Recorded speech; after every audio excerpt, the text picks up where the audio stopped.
Swayam Prabha. Digital India. Educated India.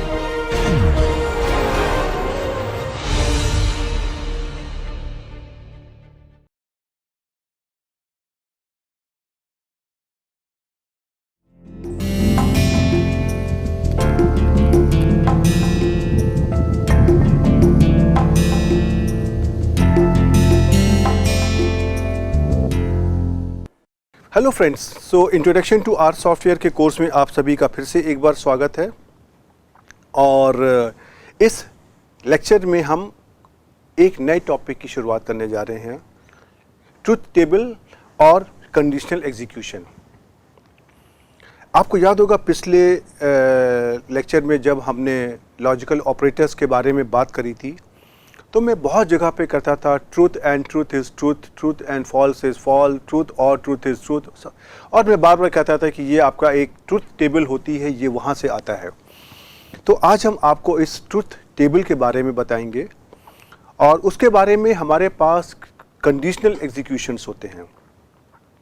Conditional executions क्या होते हैं कि जैसे आपने देखा है ना, आपकी जो मार्कशीट होती है उसमें जो भी आपके टोटल मार्क्स आते हैं उसके ऊपर स्टूडेंट की डिवीज़न या ग्रेड डिसाइड होती है। किसी के अगर 75% के ऊपर मार्क्स हैं तो उसको हम कहते हैं फर्स्ट क्लास विद डिस्टिंक्शन, और अगर किसी के 60% के ऊपर हैं लेकिन 75% से कम है तो हम कहते हैं फर्स्ट डिवीज़न, और सो ऑन। तो इसको अगर आपको इस तरह की प्रोग्रामिंग करनी तो कैसे करोगे? आपको कुछ कंडीशन लिखनी पड़ेंगी कि अगर किसी स्टूडेंट के नंबर सपोज 75% के ऊपर हैं, देन उसका रिजल्ट हमारा होगा डी, मतलब डिस्टिंक्शन। और अगर किसी स्टूडेंट के नंबर हमारे 60% के ऊपर और 75% के नीचे हैं तो हमारा उसका क्या होगा? First division.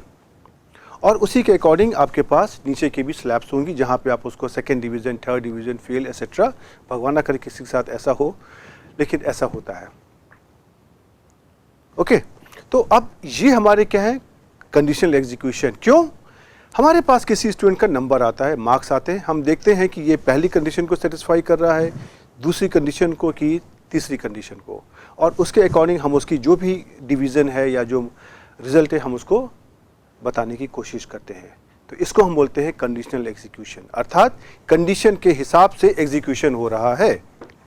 ओके, तो हम इस टॉपिक पर आज बात करेंगे।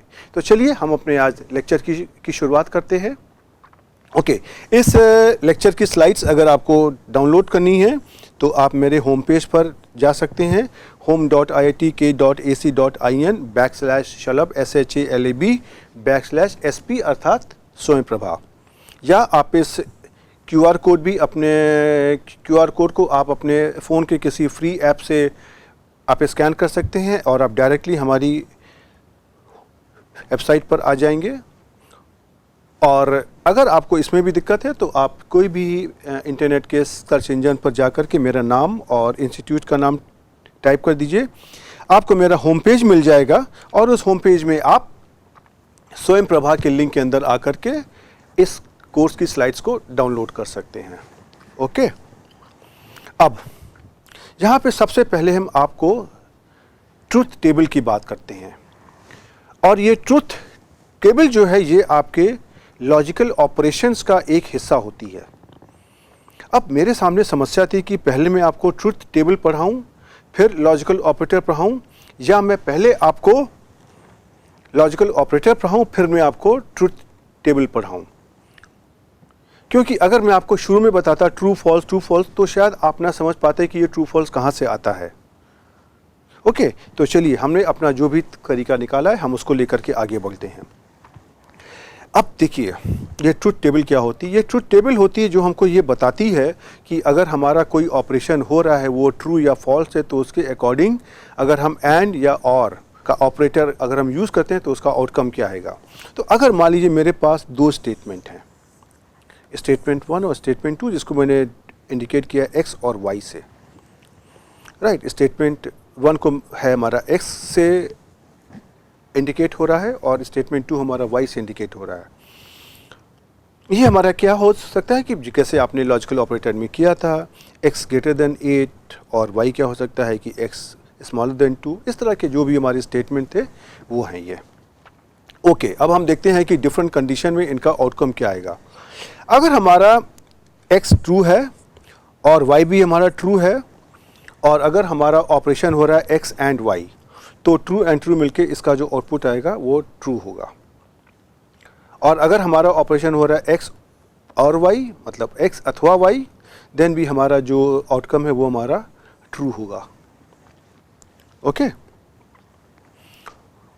उसी तरीके से अगर हमारे पास दूसरी कंडीशन है, ये हमारी 4 कंडीशन है, 1 2 3 4। 4 कंडीशन क्या क्या हो सकती हैं कि दोनों स्टेटमेंट हमारे ट्रू हो, दोनों स्टेटमेंट फॉल्स हो, या उसमें से कोई एक स्टेटमेंट ट्रू हो और अगला फॉल्स हो।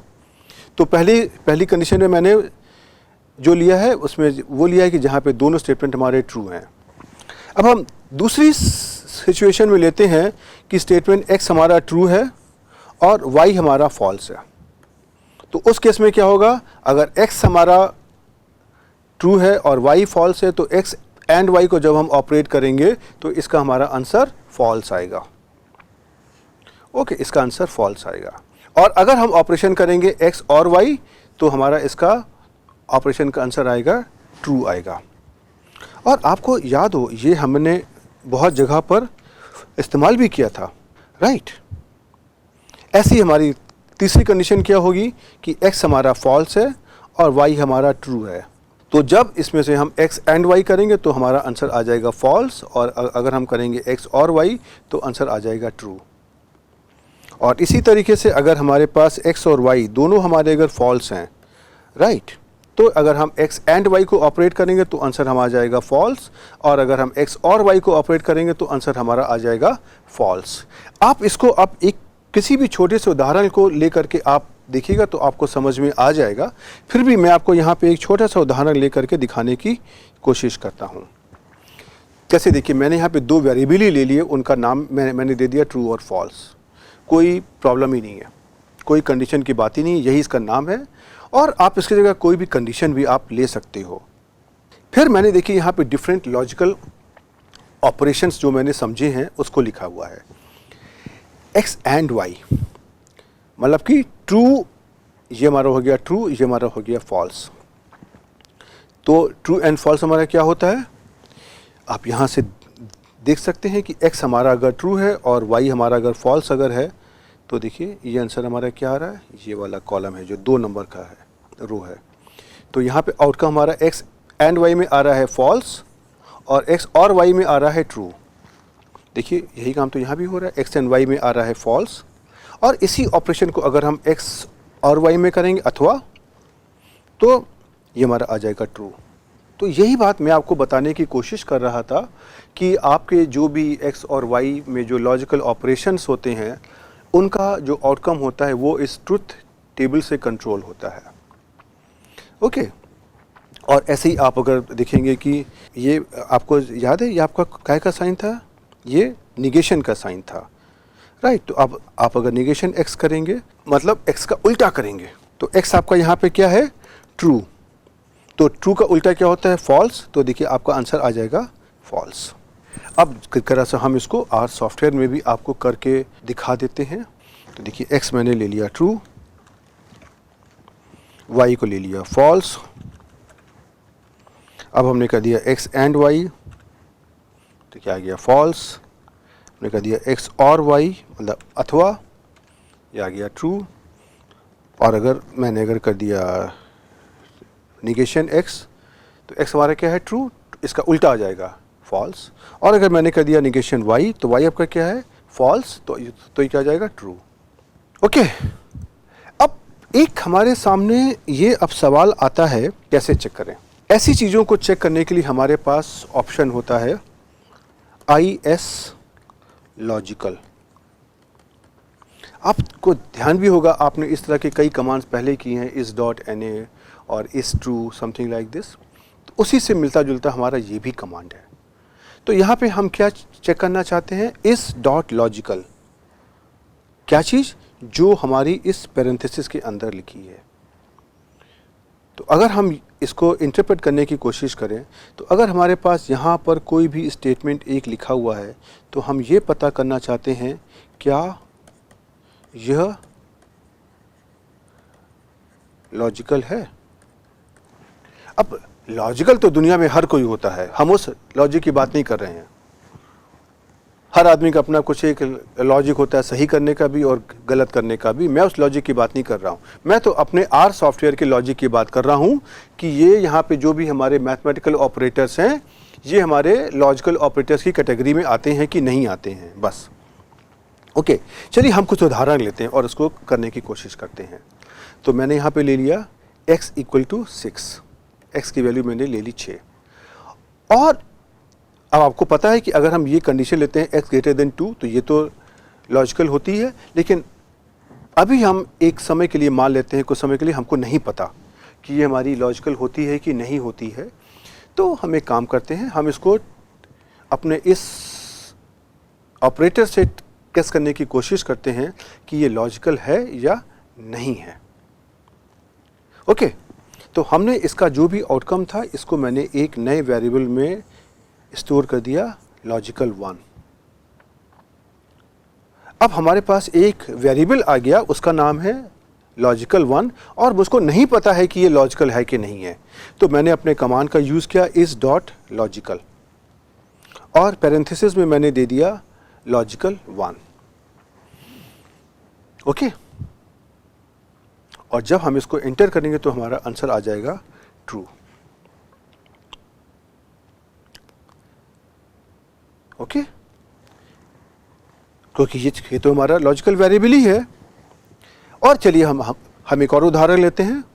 मैंने कर दिया x < 11, कोई भी हमारा एक ये ऑपरेटर, एक कंडीशन है, मुझे पता है कि ये तो लॉजिकल है, राइट। तो अब हम इसका जो भी मान है इसको मैंने लॉजिकल 2 वेरिएबल के नाम पर स्टोर कर दिया। अब हमारे पास ये लॉजिकल 2 नाम का वेरिएबल आता है और मैं खाली यहाँ पे क्रॉस चेक करता हूँ कि क्या ये वेरिएबल हमारा लॉजिकल वेरिएबल है कि नहीं है। तो मैंने अपना कमांड यूज़ कर लिया is.logical और यहाँ पे मैंने वेरिएबल का नाम दे दिया। आप देखोगे कि इसका जो हमारा आउटकम आ गया ट्रू आ गया। और देखिए ये इसका स्क्रीनशॉट भी है, लेकिन मैं आपको चलिए आर सॉफ्टवेयर में, आर कंसोल में करके मैं आपको इसको दिखाता हूँ। ओके, चलिए अब हम लेते हैं x = मैंने ले लिया 6। अब हम देखते हैं कि हमारे पास एक ऑपरेटर है x < 8। ये क्या हमारा लॉजिकल है? देखते हैं। ट्रू, यस, ये तो लॉजिकल है।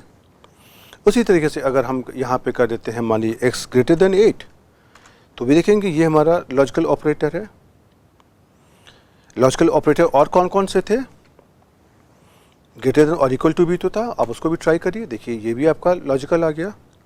आपने लेस देन और इक्वल टू भी तो किया था, लेस देन इक्वल टू, देखिए ये भी आपका लॉजिकल सेंटेंस है, लॉजिकल स्टेटमेंट है। आपने डबल इक्वलिटी भी तो किया था, ये भी आपका लॉजिकल ऑपरेटर है। अब जरा सा आप यहाँ पे सिंगल इक्वलिटी साइन दीजिए, आंसर आ गया फॉल्स। ऐसा क्यों आ गया? अरे देखिए मैंने आपको बताया था कि ये जो सिंगल इक्वलिटी साइन होता है ये हमारा असाइनमेंट ऑपरेटर है, ये हमारा मैथमेटिकल ऑपरेटर है। और जो हमारे दो इक्वलिटी साइन होते हैं ये हमारा लॉजिकल इक्वलिटी है और ये हमारा एक लॉजिकल ऑपरेटर होता है।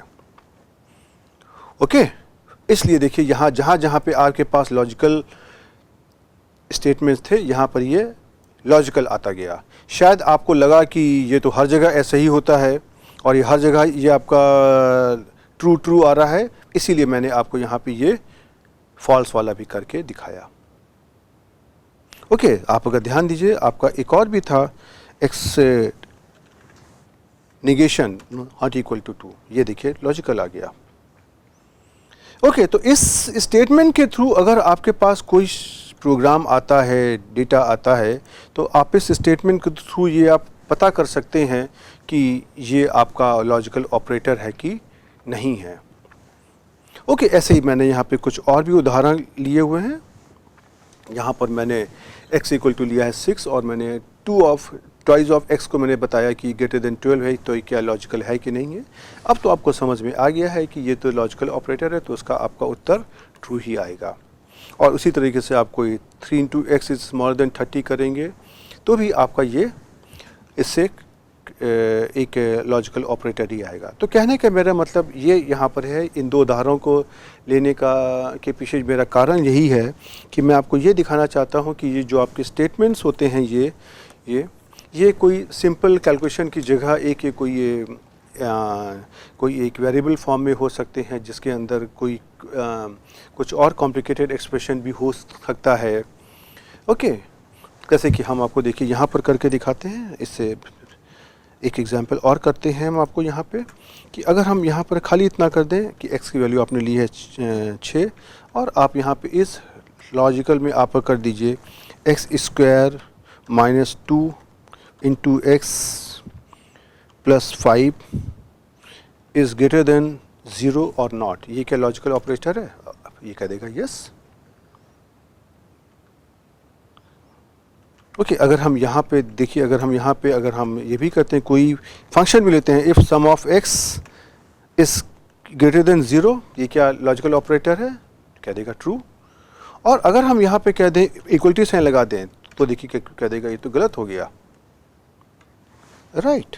ये कोई लॉजिकल थोड़ी है ये आपका इक्वलिटी साइन। एनीवे, चलिए अब आपको ये तो समझ में आ गया और ये कोई बड़ी बात नहीं है। अब हम एक नए चीज़ की बात करते हैं। ये हमारा है कंट्रोल स्ट्रक्चर।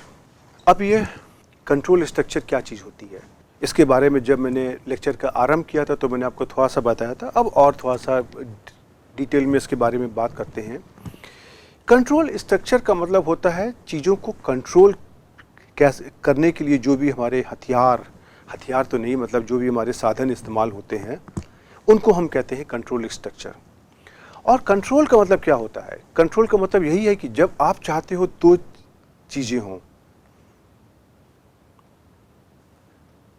जैसे आपके स्कूल में आपने सुना होगा, जब अगर आपकी टीचर आपसे कहती थी कि सब लोग शांत होकर के बैठ जाएं, सब लोग बैठ जाते थे, तब तक कोई दिक्कत नहीं थी। लेकिन आप अगर नहीं बैठे थे तो आपकी टीचर क्या कहती थी? सारे स्टूडेंट आउट ऑफ कंट्रोल हो रहे हो, मतलब आप टीचर की बात नहीं सुन रहे हो, मतलब कि टीचर आपको कुछ तरीकों से कंट्रोल करता है। वो आपको इंस्ट्रक्शन देते हैं और आपको उनका पालन करना होता है।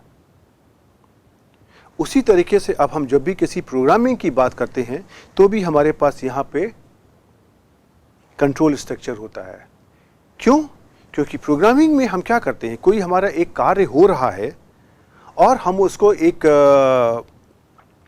किसी सिस्टमेटिक वे से करना चाहते हैं, और सिस्टमेटिक वे से करने के लिए मुझे उसको कंट्रोल करना पड़ता है कि जैसा जैसा हम बता रहे हैं और उसको वैसे ही करेगा। और ये कंट्रोल स्ट्रक्चर हमारे कई तरीके के हो सकते हैं। जैसे मैंने एक प्रोग्राम लिखा किसी स्कूल में बच्चों की मार्कशीट को तैयार करने के लिए।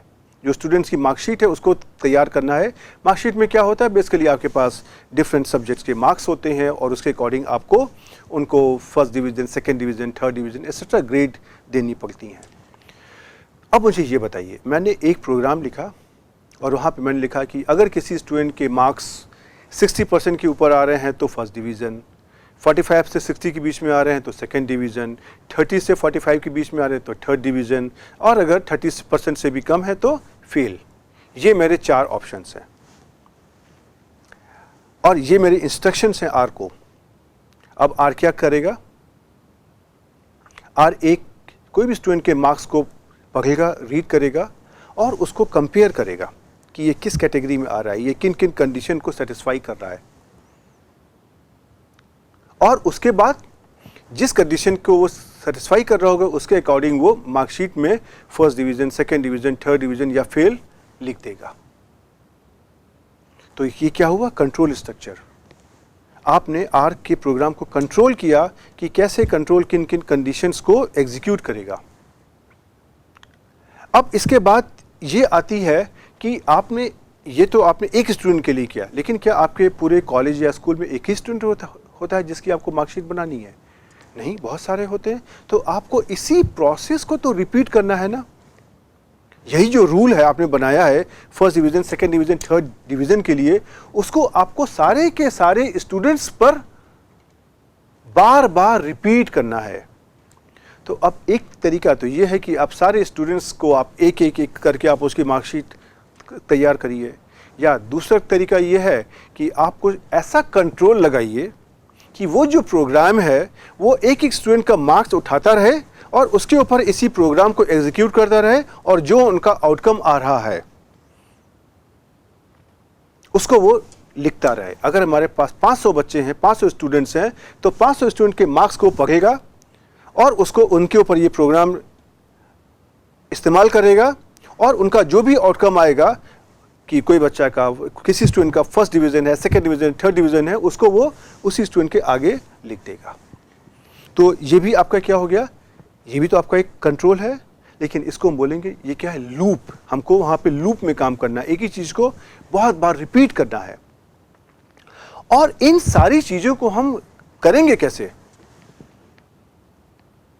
उसको हम एक प्रोग्राम लिखेंगे, प्रोग्राम के अंदर सारे हमारे इंस्ट्रक्शंस होंगे, और जो सारे इंस्ट्रक्शंस हमारे एक लॉजिकल ऑर्डर में होंगे, और उस प्रोग्राम को क्या कहते हैं हम, फंक्शन, जिसके बारे में हम बात कर चुके हैं। तो आर में ये हमारे होते हैं कंट्रोल स्ट्रक्चर, कि हम कंट्रोल स्टेटमेंट देते हैं, कंडीशनल स्टेटमेंट होते हैं कि ऐसा हो तो ऐसा होगा, ये कंडीशन है तो ऐसा होगा, और उसके बाद में हम उसको अगर हम बार बार रिपीट करना चाहते हैं तो हमारे पास लूप्स का कॉन्सेप्ट आता है, और इनको हम सभी को फंक्शन के अंदर एक साथ इस्तेमाल करते हैं। तो ऐसा नहीं है कि कंडीशनल एग्जीक्यूशन, कंट्रोल स्टेटमेंट और ये जो आपके लूप्स हैं वो एक बार में एक ही चीज़ इस्तेमाल होगा। एक बार में कई चीज़ें भी एक साथ इस्तेमाल हो सकती हैं, और ये डिपेंड करता है कि आपका ऑब्जेक्टिव क्या है, आप क्या करना चाहते हो। ओके, चलिए हम लोग अपने इस कंडीशनल एग्जीक्यूशन की बात अब करते हैं। ओके, चलिए। ओके, अब हम अपने कंट्रोल स्ट्रक्चर की जब हम आर में बात करते हैं तो हमारे पास ब्रॉडली स्पीकिंग अगर हम देखें तो हमारे पास कई चीज़ें होती हैं। एक होता है कंट्रोल स्टेटमेंट, एक होता है लूप, एक होता है फंक्शंस। उसी में से हमारा एक होता है कंडीशनल एग्जीक्यूशन, ये भी हमारा कंट्रोल स्टेटमेंट है। हम जरा सा कंडीशनल एग्जीक्यूशन की अब बात करते हैं। कंडीशनल एग्जीक्यूशन, अगर आप इसका शाब्दिक अर्थ भी निकालिए तो भी आपको समझ में आ जाएगा कि ये क्या चीज़ है। जब कोई कंडीशन सेटिस्फाई होती है तो उसके अकॉर्डिंग आपको अपना कमांड एग्जीक्यूट करना है। तो इसको करने के लिए हमारे पास एक कंडीशन होती है जिसको हम बोलते हैं इफ एल्स कंडीशन।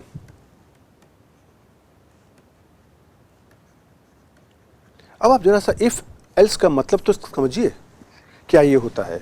आप इसका जो हिंदी में शाब्दिक अर्थ है आप उसी को ले लीजिए। ये बिल्कुल वही बात है कि आपके घर के अंदर आपकी माताजी ने आपसे कहा कि आप मार्केट जा करके कुछ सब्जी ले आइए। तो आपका सवाल उनसे अगर ये होता है, ठीक है मैं मार्केट जा रहा हूँ लेकिन अगर सब्जी की दुकान बंद होगी तो हम क्या करेंगे।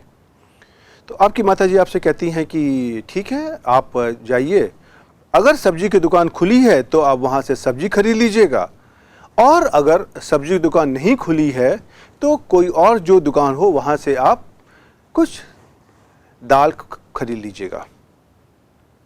तो ये कंडीशन क्या है, आप मार्केट में जाओगे, आप अपनी पहली कंडीशन को देखोगे। पहली कंडीशन क्या है आपकी कि क्या सब्जी की दुकान खुली है।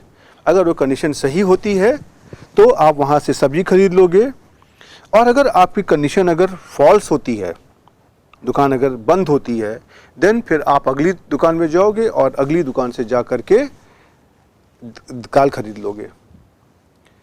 तीसरी कंडीशन में तो हो सकती है कि आप अगर पूछिए कि अच्छा अगर दाल की दुकान भी बंद हो तो फिर आपकी माताजी कहती हैं अच्छा कोई बात नहीं, फिर तुम वापस आ जाना, कुछ मत खरीदना।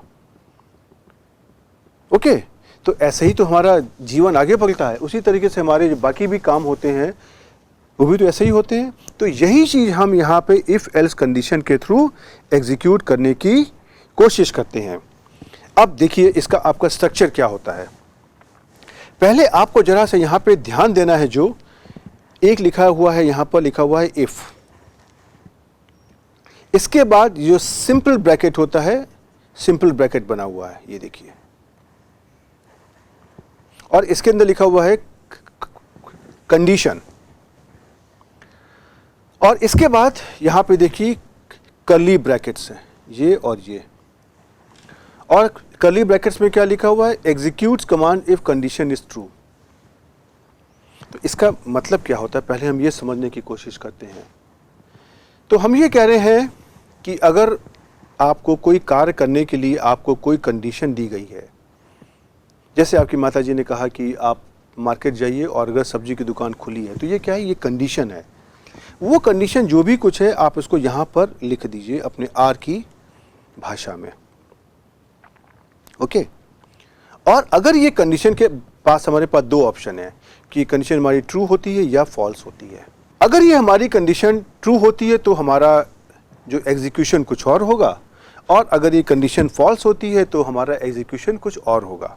अब हमारी अगर कंडीशन ट्रू होती है तो हमको क्या एग्जीक्यूट करना है, हमको कौन सी कंडीशन को फॉलो करना है, ये हम इस कर्ली ब्रैकेट के अंदर लिख देंगे, ओके।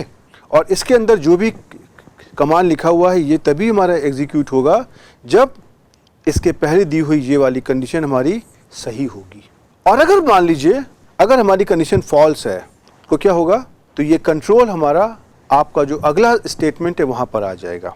अगला स्टेटमेंट हमारे क्या लिखा हुआ है? इफ सिंपल ब्रैकेट्स में कंडीशन, पैरेंथेसिस में लिखा हुआ है कंडीशन, और कर्ली ब्रैकेट में वही चीज लिखी मैंने फिर से, execute command if condition is true. अब अगर पहली कंडीशन गलत हो गई है तो हो सकता है कि दूसरी कंडीशन शायद सही हो जाए। तो क्या करते हैं, जो हमारा कंट्रोल है अगली लाइन पर आ गया और उसने चेक किया कि ये वाली जो हमारी कंडीशन है ये कंडीशन हमारी ट्रू है कि फॉल्स है। और अगर ये कंडीशन हमारी ट्रू होती है तो ये क्या करेगा, इस कर्ली ब्रैकेट के अंदर ये जो भी कुछ यहाँ पर लिखा हुआ है इसको ये एग्जीक्यूट कर देगा। तो ये कुछ कंडीशन ऐसे ही होगी कि पहली कंडीशन आपकी होगी कि आपकी माताजी ने कहा कि आप सब्जी की दुकान पे जाइए, अगर सब्जी की दुकान खुली हो तो आप सब्जी ले आइएगा। तो सब्जी लाने का कमांड आपका ये वाला कमांड हो गया। जब आपकी माताजी ने कहा कि ठीक है अगर सब्जी दुकान बंद होती है तो आप अगली दुकान पे चले जाइएगा, ये आपकी हो गई कंडीशन 2 हो गई। और उन्होंने कहा कि अगर दुकान खुली होती है तो आप वहाँ से दाल खरीद लीजिएगा, तो ये आपकी ये वाली कंडीशन हो गई। अब ये कंडीशन भी हमारी सही या गलत हो सकती है कि दुकान खुली है या बंद है, या उसके पास दाल है या नहीं है। अगर दाल मिल जाती तो आप खरीद लेंगे, आपका काम ख़त्म हो गया। और अगर दाल नहीं मिलती है तो आपकी माताजी ने कहा कि आप वापस आ जाइएगा। तो उन्होंने कहा कि ठीक है, अब ये दोनों कंडीशन हमारी यहाँ से फॉल्स हो गई, तो हम आ जाते हैं एल्स पे, अपनी तीसरी लाइन पर आ जाते हैं। और यहाँ पे लिखा हुआ है एल्स, और कर्ली ब्रैकेट में लिखा हुआ है जो भी कंडीशन हमको एग्जीक्यूट करनी है। तो अब अगर आप समझने की कोशिश करिए तो मैंने यहाँ पे क्या किया हुआ है, मैंने यहाँ पे इफ़ एल्स कंडीशन का इस्तेमाल किया हुआ है। और कैसे इस्तेमाल किया आप देखिए, यहाँ पे समझिए। इफ़ जो भी हमारी कंडीशन है सी, ये अगर हमारी तो हमारा जो भी स्टेटमेंट है पहले हमारा सी के ऊपर आएगा, और सी में अगर ये सही होता है तो ये कर्ली ब्रैकेट में जो भी कुछ लिखा हुआ है उसको ये एग्जीक्यूट कर देगा।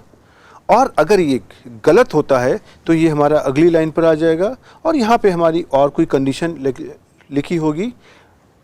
अगर ये कंडीशन हमारी सही है तो जो इसके आगे कर्ली ब्रैकेट में लिखा हुआ है ये इसको एग्जीक्यूट कर देगा, और यही प्रोसेस हमारी आगे चलती रहेगी। राइट, मैंने यहाँ पे देखिए खाली 2 ही इफ़ लिखे हुए हैं। इसका मतलब ये नहीं खाली 2 ही इफ़ होते हैं, ये कंडीशन हमारी आगे भी चल सकती है। और जब आपकी सारी कंडीशन आपकी सेटिस्फाई हो जाएं तो अंत में अगर आपके पास हर कंडीशन में अगर फॉल्स आ रहा है कि आपकी कोई कंडीशन सेटिस्फाई नहीं हो रही है अंततः, तो आप यहाँ पे कर दोगे एल्स, और यहाँ पे जो भी कंडीशन सेटिस्फाई करनी है आप यहाँ पे लिख दोगे।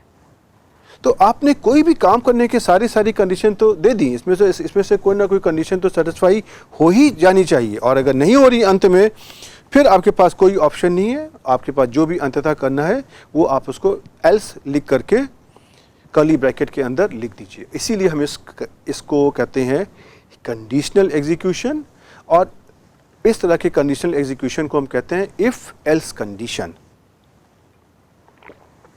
क्यों इफ एल्स कहते हैं? क्योंकि यहाँ पे आपने इफ और एल्स का इस्तेमाल किया है। लेकिन आपको ध्यान रखना है कि इफ का इस्तेमाल एक से ज़्यादा बार भी हो सकता है, लेकिन एल्स का इस्तेमाल खाली अंत की लाइन में होगा। ओके, अब इसमें से कुछ बातें आपको बतानी है। तो आप ये नोट करिए कि ये जो कंडीशन हमने इस कंट्रोल स्टेटमेंट में दी गई है, ये कोई वेक्टर वैल्यू हरदम नहीं होती है, राइट। और जो इस कंडीशन का जो खाली पहला एलिमेंट है वही खाली यूज़ होता है। ओके, और इसके अलावा जो हमारी कंडीशन है इसके अंदर कोई एक सिंगल वैल्यू भी हो सकती है, जैसे कि x greater than 2, x smaller then 2, या इसके साथ में कोई एक कॉम्प्लेक्स एक्सप्रेशन भी हो सकता है कि हम कंडीशन में लिख सकते हैं कि अगर हमारे पास x square minus 3x plus log of x is greater than 5 और नॉट, राइट। या हमारा कोई भी एक वैलिड आर मैथमेटिकल स्ट्रक्चर अगर है, तो वैलिड जो भी हमारे आर के नियमों का वो पालन करता है, उस तरह के किसी भी एक्सप्रेशन को हम यहाँ पर लिख सकते हैं। और साथ ही हम इसके अंदर जो हमारे एंड और ऑपरेटर्स भी हैं, लॉजिकल ऑपरेटर्स हैं, हम उनको भी लिख सकते हैं। ओके, तो इसको हम आपको भिन्न भिन्न उदाहरण लेकर के हम आपको समझाने की कोशिश करते हैं। देखिए जी, जैसे देखिए आप यहाँ पे देखिए, मैंने एक उदाहरण लिया यहाँ पर, एक मैंने x की वैल्यू ले ली यहाँ पे 6, और यहाँ पे कंडीशन ली मैंने if x is equal to 3, मतलब लॉजिकल इक्वल। तो अगर एक कंडीशन सही होती है, अब क्या इसमें से ऑप्शन है हमारे पास, ये कंडीशन हमारी ट्रू होती है या ये हमारी फॉल्स होती है। तो हम कह रहे हैं कि अगर ये कंडीशन हमारी ट्रू होती है तो आप जो भी कर्ली ब्रैकेट के अंदर मैंने लिखा हुआ है आप उसको एग्जीक्यूट करिए, और अगर ये कंडीशन फॉल्स होती है तो आप एल्स के आगे वाली लाइन में जाइए और वहाँ पे कर्ली ब्रैकेट में जो भी कंडीशन लगी आप उसको निकालने की कोशिश करिए। और ये यहाँ पे चूंकि मेरे पास मैंने दो ही स्टेटमेंट ली है, इसलिए यहाँ पे खाली ट्रू एंड फॉल्स में खाली आपके पास दो ही अलॉटमेंट हो गए, एक ये वाला और एक ये वाला। अगर आपके पास दो से ज़्यादा कंडीशन है तो आप यहाँ पे इफ़ एक करके आप और भी ऐड कर सकते हो, और अंत में लेकिन आपका एल्स ही आएगा। ओके, तो देखिए इसका मतलब क्या हो गया कि अगर आपका x 3 के बराबर है, देन आप एग्जीक्यूट करिए ये वाला mathematical expression x is equal to x minus 1, अर्थात x की वैल्यू एक कम हो करके x की जगह पर स्टोर हो जाएगी। और अगर आपका x 3 के बराबर नहीं है, देन आप जो सेकेंड कमांड है एल्स के बाद लिखा हुआ है आप उसको एग्जीक्यूट करिए, 2 इंटू एक्स, राइट। तो अब आप मुझको बताइए कि यहाँ पर क्या होगा। आपने लिया यहाँ पे x इक्वल टू लिया हुआ है 12, तो आपका क्या 12 3 के बराबर है? नहीं। अब अगर ये 12 3 के बराबर नहीं है तो ये जो पहली कंडीशन है x equal to X minus 1 ये तो काम नहीं करेगी, लेकिन जो x इक्वल टू 2x वाली कंडीशन है ये आपकी काम कर जाएगी। तो यहाँ पे हमारी x की वैल्यू क्या आ जाएगी, 2 इंटू 6 बराबर 12। और यहाँ पे आप देखिए ये इसका मैंने आपको स्क्रीनशॉट दिया हुआ, ये मैं आपको अभी करके भी दिखाऊंगा। ओके, और अगर यहाँ पे ले लीजिए x इक्वल टू 5 कर लीजिए तो भी क्या आ जाएगा 10, राइट। ओके, अब हम इसी एग्जाम्पल को R कंसोल में करने की कोशिश करते हैं। चलिए ये हम कंडीशन यहाँ से कॉपी कर लेते हैं, और x इक्वल टू मैंने ले लिया 6। अब देखिए आपकी पहली वैल्यू क्या है, x की है 6, और आपने इस कंडीशन को एग्जीक्यूट कर दिया। अब ये कंडीशन को जब एग्जीक्यूट हो गई तो इसका मतलब है कि x की वैल्यू तो चेंज हो गई होगी। देखिए x की वैल्यू क्या आ गई, 12, राइट। अगर आप x इक्वल टू यहाँ पे ले लोगे 3 तो आपको यहाँ पे क्या हो जाएगा बताइए। अब देखिए पहली कंडीशन आपकी सेटिस्फाई हो गई ना, x हमारा 3 के बराबर हो गया, तो इसका मतलब ये है कि x हमारा रिप्लेस हो जाएगा x माइनस 1 से, मतलब यहाँ पे हमारी x की वैल्यू आ जाएगी 2। और अगर हम लेते हैं x इक्वल टू हियर 5 तो आपको क्या मिल जाएगा, आप इस कंडीशन को सेटिस्फाई करिए, देखिए आपको मिल जाएगा 10, 2 इंटू 5। ओके, चलिए अब हम अपनी स्लाइड में वापस आते हैं और एक दो एग्जाम्पल्स और लेते हैं। तो जैसे देखिए मैंने आपको यहाँ पे करके दिखाया कि अगर आप x इक्वल टू 4 लेंगे, आपकी कंडीशन अगर ये वाली है, तो उसका देखिए आउटकम क्या आएगा। x इक्वल टू 4 में क्या हो गया, ये वाली कंडीशन आपकी हो गई फॉल्स, तो फॉल्स हो गया। तो अब ये कंट्रोल जो आपका एल्स के बाद में कर्ली ब्रैकेट में स्टेटमेंट लिखा हुआ है, ये वहाँ पर आ जाएगा। और यहाँ पे क्या लिखा हुआ है, 2 इंटू एक्स, मतलब कि जो 4 की वैल्यू है उसको 2 से मल्टीप्लाई कर देंगे तो ये हो जाएगी 2 इंटू 4 दैट इज़ 8, और आपको x की नई वैल्यू मिल जाएगी। ओके, तो ये तो एग्जांपल मैंने भी आपको आर कंसोल में करके दिखाया था, इसमें तो कोई ऐसी समस्या की बात नहीं है। ओके, अब हम आपको दिखाते हैं कि जैसे मैंने आपको बताया था कि अगर हमारा ये जो कंडीशनल एग्जीक्यूशन है, इसमें से कोई अगर हमारे पास एक कॉम्प्लिकेटेड एक्सप्रेशन भी है जहाँ पे आपको पहले कुछ कंप्यूट करना है और उसके बाद में कंडीशन को टेस्ट करना है, और अगर कंडीशन सही होती है उसके बाद आप जो आपका आउटकम उसके अकॉर्डिंग कंट्रोल होगा। तो देखिए मैंने यहाँ पे थोड़ा सा अपने एग्जाम्पल को कॉम्प्लिकेट करने की कोशिश कर ली, ऑल्दो ये कोई बड़ी बात नहीं है, बहुत आसान है ये। मैंने एक कंडीशन ले ली कि एक हमारे पास x की वैल्यू हमारी सपोज है 8, मैंने ले ली, ये वैल्यू कुछ भी हो सकती है, और मैंने ये कंडीशन डाल दी कि ये हमारी जो भी वैल्यू होगी, हमारा एक कोई फंक्शन है, ये फंक्शन हमारा कुछ ऐसा है x cube plus x square plus 4, ये इस फंक्शन को कैलकुलेट करेगा, और ये फंक्शन की वैल्यू अगर 30 से ज़्यादा आती है, अगर ये ट्रू होती है तो ये x की वैल्यू को ये रिप्लेस कर देगा log ऑफ एक्स स्क्वायर से, जो मैंने यहाँ पे दिया है। ये बेसिकली आपका twice of log of x है। और अगर ये फॉल्स आती है देन ये आपको exponential of 2x plus log of x से रिप्लेस कर देगा। ओके, इस तरह के जो उदाहरण आजकल बहुत मिलते हैं, जैसे स्टैटिस्टिक्स में, सांख्यिकी में एक चीज़ होती है क्लासिफिकेशन एनालिसिस, कि अगर आपके पास कोई ऑब्जर्वेशन आ रहा है, वो कहाँ से आ रहा है, ये आपको सेटिस्फाई करना है या आपको पता करना है, तो आप कैसे करोगे। तो हमारे पास कुछ इसी तरीके के रूल होते हैं। कुछ हमारे पास, जैसे मैंने ये फंक्शन लिखा हुआ है, मैंने ऐसा फंक्शन हमारे पास कुछ ऐसे होते हैं, हम ये देखते हैं कि उसमें से जो भी हमारा सैम्पल ऑब्जर्वेशन आया है वो उसमें से किन फंक्शन को सेटिस्फाई करता है कि नहीं करता है, या ये जो हमारा फंक्शन मैंने लिखा है इसको, इसके लिए इसका आंसर क्या होगा, सही होगा कि गलत होगा। अगर सही है तो ये यहाँ पर आएगा, गलत है तो यहाँ पर आएगा। तो इस तरह के बहुत सारे एप्लीकेशन आपको मिलेंगे।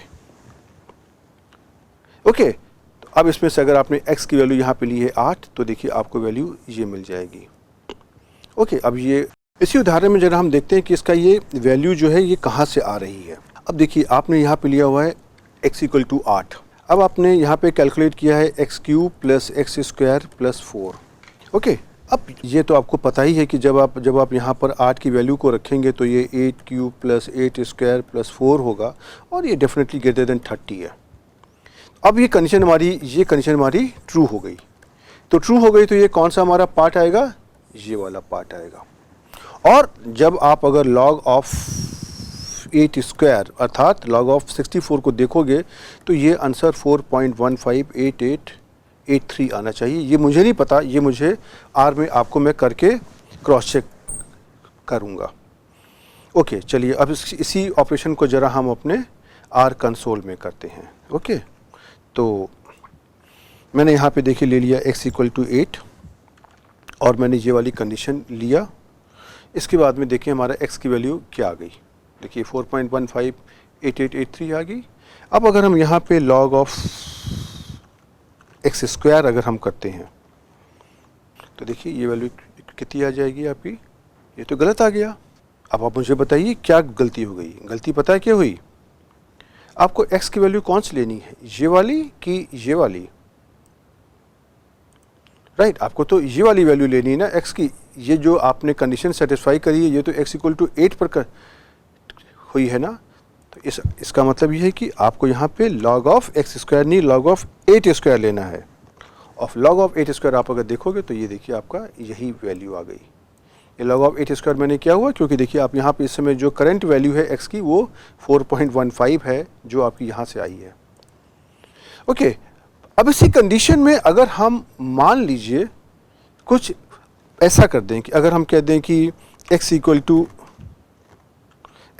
टू 0.002, तो देखते हैं क्या होता है।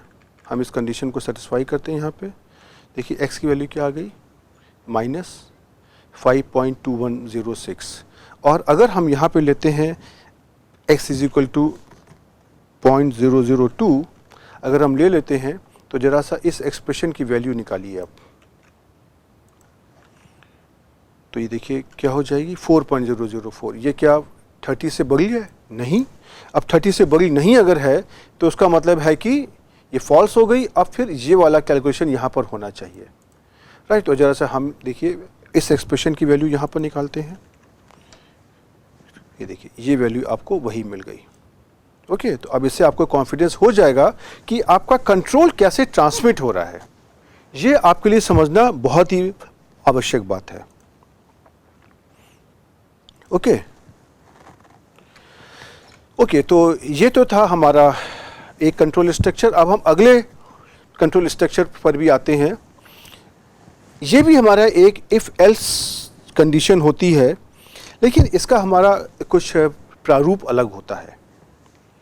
यहाँ पर हम इफ एल्स का स्टेटमेंट लिखते हैं IFELSE, और उसके बाद पैरेंथेसिस में हम जो हमारी कंडीशन है हम उसको लिखते हैं। मतलब जो हमको कंडीशन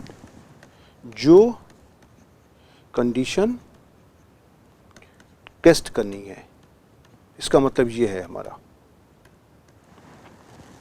अब क्या है कि ये जो कंडीशन हमारी क्या होगी, ये कंडीशन या तो हमारी सही होगी, ट्रू होगी, या ये हमारी फॉल्स होगी। ये तो होगा। अगर ये कंडीशन सही है तो आपने कंडीशन के आगे जो भी स्टेटमेंट लिखा हुआ है वो स्टेटमेंट एग्जीक्यूट हो जाएगा।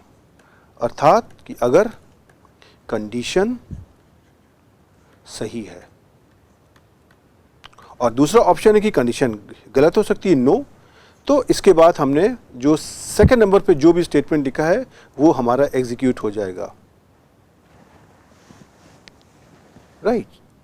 तो कैसे देखिए यहाँ पे, इसलिए आपको यहाँ पर ये बहुत ही आवश्यक है इस बात को समझना कि अगर कंडीशन गलत हो जाती है तो गलत है। अब इसके अंदर हमारे पास क्या खास बात है, इसके अंदर हमारे पास कोई वेक्टर वैल्यूड ऑब्जर्वेशंस भी हैं, कंडीशंस में है, उसको भी हम यहाँ पे चेक कर सकते हैं, राइट। और यही मैंने यहाँ पर लिखा हुआ है कि अगर आपकी ये जो कंडीशंस हैं, एक्चुअली ये जो है ना टेस्ट, इसके अंदर हम डिफरेंट तरीके की जो कंडीशन जो हमको क्रॉस चेक करनी है अपने डेटा की बेसिस पे, उसको हम लिखने की कोशिश करते हैं।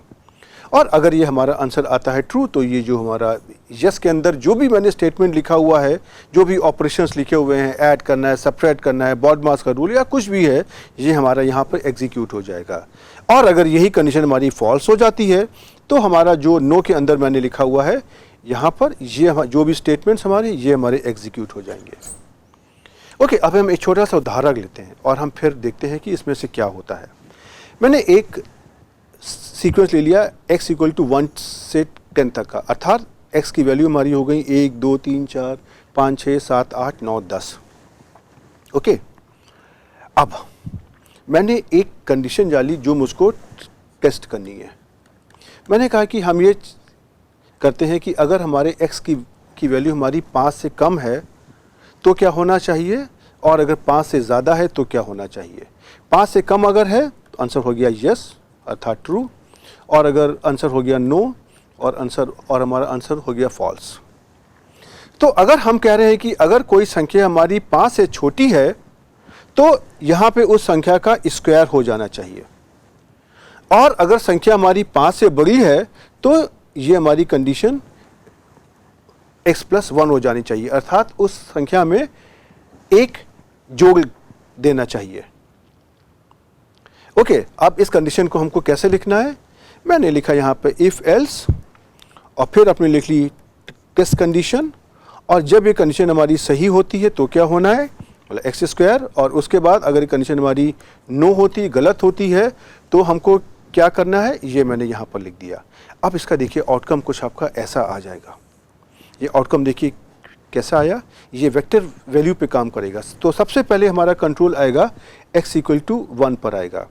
अब बताइए x इक्वल टू 1 हमारा 5 से छोटा है कि बड़ा है? ये तो 5 से छोटा है, तो मतलब कि कंडीशन हमारी हो जाएगी यस, और यस हो जाएगी तो हमारा यहाँ पे क्या आ जाएगा, आउटपुट 1 स्क्वायर 1। और अगर हम कह दें कि x इक्वल टू 2 हमारा हो गया, तो 2 भी हमारा 5 से छोटा है, तो हमारी कंडीशन क्या हो गई, यस। तो हमारा आउटपुट क्या आ जाएगा, 2 square which is equal to 4। ऐसे अगर हम ले लें x इक्वल टू 3, तो 3 भी हमारा 5 से छोटा है, और तो हमारी कंडीशन हो गई यस, और हमारा आउटकम क्या आ जाएगा, 3 स्क्वायर इक्वल टू 9। और यही हमारा 4 के साथ भी चलेगा, 4 इज ग्रेटर देन 5, कंडीशन हो गई यस, आउटकम हमारा आ जाएगा 16, और x इक्वल टू हमारा हो गया 5। अब now 5 is greater than 5, no this is false. तो हमारी जब नो की कंडीशन क्या है, x प्लस 1 करना है, तो मतलब ये हमारा 5 प्लस 1 हो जाएगा, और आंसर आ जाएगा 6। ऐसे अगर हम 6, 7, 8, 9, 10 कुछ भी लेंगे, तो ये सारी संख्याएं हमारी 5 से छोटी हैं, सभी का आंसर हमारा आ जाएगा नो, और जो भी हमारी संख्या में हमारे यहाँ पे ऐड 1 हो जाएगा, एक संख्या हमारी ऐड हो जाएगी। आप इसीलिए देखिए, अगर यही आउटकम आपको दिया हुआ है, शुरू में 1, 4, 9, 16, और उसके बाद में सारी संख्याएं आपकी 5 से बड़ी हैं, तो हमारा यहाँ पे हर एक संख्या में एक एक ऐड हो गया, जो मैंने यहाँ पे देखिए आपको निकाल करके दिखाया हुआ है। ओके, और यही बात मैंने यहाँ पर लिखी भी हुई है। राइट, अब चलिए जरा सा इसी कंडीशन को हम आर कंसोल में भी करने की कोशिश करते हैं। अब मैंने यहाँ पे x को ले लिया 1 से 10 तक की संख्याओं को। x आपका क्या हो जाएगा, 1 से 1 to 10। ओके, अब मैंने अपनी जो इफ एल्स की कंडीशन थी उसको मैंने लिख दिया। इसका क्या मतलब हुआ कि अगर x हमारा 5 से कम है तो x स्क्वायर होगा, और अगर ये कंडीशन फॉल्स है, मतलब x equal to x smaller than 5 is suppose false, गलत है, इस मतलब क्या हुआ, इसका मतलब हुआ कि उल्टा इसका सही है, अर्थात x इज ग्रेटर देन 5, और x इज 5 से अगर ज़्यादा है तो हमारा x प्लस 1 हो जाएगा। अब देखिए हम इसको जैसे ही एंटर करेंगे, ये कंडीशन हमारी यहाँ पर आ जाएगी। राइट, अब इसी कंडीशन के अंदर आप अगर चाहे तो आप कुछ भी आप डाल सकते हो, कोई आप इस कंडीशन को कॉम्प्लिकेट कर सकते हो, जैसे कि अगर हम कहें एक्स क्यूब, या जैसा मैंने लिया था एग्जाम्पल 3x स्क्वायर, और या अगर नहीं अगर है तो exponential of say here x plus 1 into say here x to the power of here 7 and so on. आप कुछ भी करो, देखिए आपको उसी हिसाब से नंबर मिलते जाएंगे।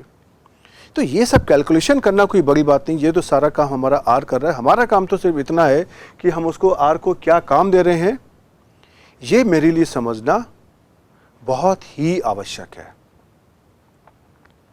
ओके, अब इसके अंदर आप कोई भी कंडीशन डाल दीजिए। हम इस कंडीशन को भी यहाँ पर कॉम्प्लिकेट कर सकते हैं, जैसे कि आपने यहाँ पे x ग्रेटर देन 5 लिया है, हम यहाँ पे कुछ और भी कर सकते हैं कि x square minus x plus log of x, जिसके लिए हमारे लिए हाथ से कंप्यूट करना बहुत ही कठिन काम है।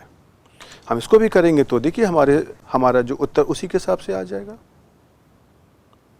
राइट, अब आपको लेकिन ये जो वैल्यूज आ रही हैं, अब आपको ये मालूम है कि कैसे आ रही हैं। राइट, देखिए ये इसी का आउटकम है, जो आपका स्क्रीनशॉट है, जो आपको मैंने यहाँ पे दिखाने की कोशिश करी है। राइट, चलिए अब हम इस लेक्चर की समाप्ति करते हैं। अब इस लेक्चर में आपने प्रोग्रामिंग के एक बहुत ही अभिन्न अंग होते हैं उनके बारे में बात करी है, और अगले लेक्चर में हम इसमें लूप के बारे में बात करेंगे। ये कंडीशनल एग्जीक्यूशन और लूप तो ऐसा होता है कि जैसे हमारे भारतीय खाने में दाल चावल सब्जी रोटी, हाँ उत्तर भारतीय खाने में, अगर हम साउथ इंडिया की बात करेंगे तो ऐसा है कि जैसे कि डोसा, सांभर, इडली और उत्तपम, इसके बिना प्रोग्रामिंग चल ही नहीं पाती है। ये प्रोग्रामिंग बहुत आसान है, लेकिन और सारा काम आपका सॉफ्टवेयर करेगा, लेकिन आपका काम क्या है? आपका काम ये समझना बहुत आवश्यक है कि ये हमारा कंडीशनल एग्जीक्यूशन कर क्या रहा है, कौन सी वैल्यू देने पर ये जो हमारा आउटकम आ रहा है ये किस फंक्शन की वैल्यू आ रही है। अथवा अगर मुझे कोई काम करना है तो मुझको अपनी कंडीशन को कैसे लिखना है। अगर मैं उसको इफ एल्स वाले की बात करूं, लूप की जो मैंने अभी किया है, तो अगर हमारी कंडीशन सही है तो हमको पहले लिखना है कि या मुझको सेकंड पोजीशन पे लिखना है। हमारे पास 2 पोजीशन थी, यस और नो की। तो इस तरह के हमारे पास इश्यूज आते हैं, लेकिन उन इश्यूज को संभालने के लिए आर आपके पास नहीं आएगा। वो इशू आप ही को संभालना है। आपको ये समझना है कि आप क्या अपने आर सॉफ्टवेयर से काम करवाना चाहते हो और आपको आर सॉफ्टवेयर को सही तरीके से इंस्ट्रक्शन देने हैं। और जब आप सही इंस्ट्रक्शन दोगे तभी आपको आर सही आउटकम देगा। क्यों? क्योंकि आर आपका एक बहुत ही ओबीडियंट सर्वेंट है, जिसकी अपनी कुछ भाषा है, जिसके अपने नियम हैं, और अगर आप उन भाषाओं और नियमों का पालन करते हुए आप उसको सही इंस्ट्रक्शन दोगे तो वो आपको सही आउटकम देगा। अब जाते जाते आपके लिए होमवर्क, आप इसी तरह के छोटे छोटे कामों को करने की कोशिश करिएगा। छोटे छोटे उदाहरण लीजिएगा, उसको अपने आप से प्रैक्टिस करिएगा। कोई बहुत कॉम्प्लिकेटेड एक्सप्रेशन लेने की आवश्यकता नहीं है। ऐसे एक्सप्रेशन लीजिए जिसको आप अपनी हाथ से करके समझ सकते हैं। आप उसकी प्रैक्टिस करिए, कॉन्फिडेंस डेवलप करिए, और अगले लेक्चर में हम आपको लूप के बारे में बताएंगे। तब तक के लिए गुड बाय।